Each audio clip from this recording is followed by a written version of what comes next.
hidup kita, tuan-tuan, yang paling penting sekali ialah bagaimana kita mengakhiri hidup ini. Allahumma khtim lana bihusnil khatimah. Kita takut kalau kita menjalani kehidupan sebagai orang soleh, tiba-tiba di akhir hayat kita Allah pilih buat lain, habis kita.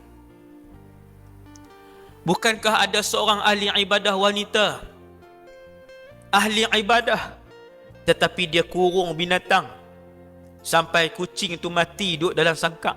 Nabi kata Allah murka dengan perempuan ni, Allah masukkan dia ke dalam neraka.